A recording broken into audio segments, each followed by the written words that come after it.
Hi children, Miss Jodi here for Friday Story Time. And I'm here in the church and doing our introduction in front of our beautiful creche. So many of the children got to come and present this creche on December the 20th, and it's still up. The 6th is the Epiphany, when the kings, here they are, come to visit the baby Jesus. And so that's why the creche is still up. Our story today is about this tiny little king. It's about how God sent Samuel to go and tell the kings to find the baby Jesus. Our story today is from the Jesus Story Bible, written by Sally Lloyd-Jones, one of our favorite books, and it's called The Teeny Weeny True King.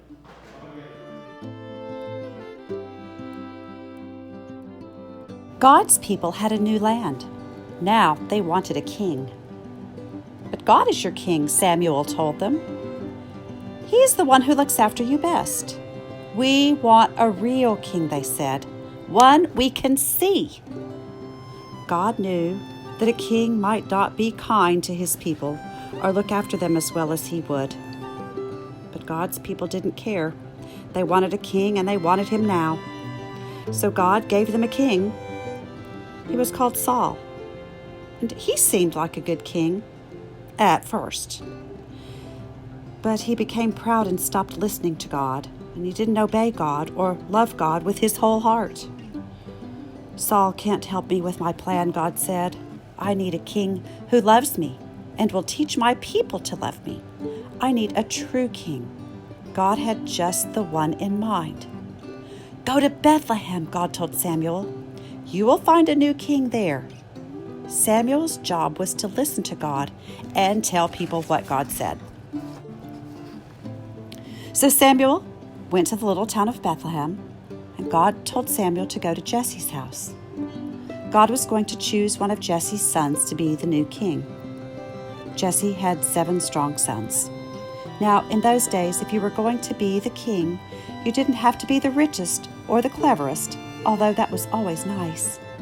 You had to look like a king, which meant you had to be the tallest and the strongest, so you could carry the longest swords and the biggest armor and defeat anyone.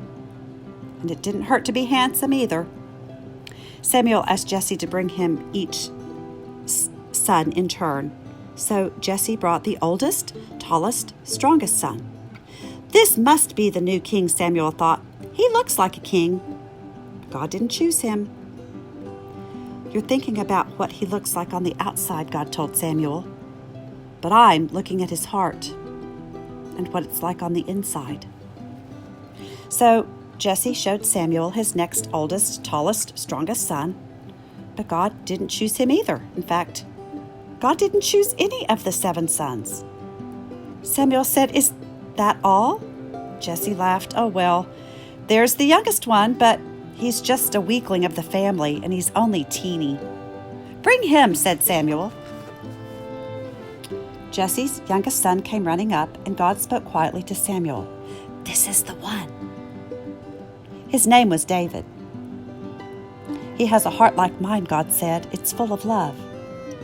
He will help me with my secret rescue plan, and one of his children's children's children will be the king, and that king will rule over the world forever." Samuel anointed David's head with oil, which was a special way to show that you are God's chosen king. "You will be the new king one day," Samuel told him. And sure enough, when he grew up, David became king. God chose David to be king because God was getting his people ready for an even greater king who was coming. Once again, God would say, "Go to Bethlehem. You'll find the new king there." And there, one starry night in Bethlehem, in the town of David, 3 wise men would find him.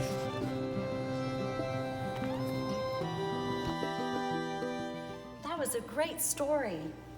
And thinking of the kings coming to visit the baby Jesus, and the baby Jesus being the king of all kings, the most important king ever born. Ever born. We've had so many stories about the kings. I guess it's probably one of my favorite parts of Christmas is the Epiphany, probably because it makes Christmas last longer. Anyway, I hope you enjoyed it, and we'll see you next time. Have a great week. Bye-bye.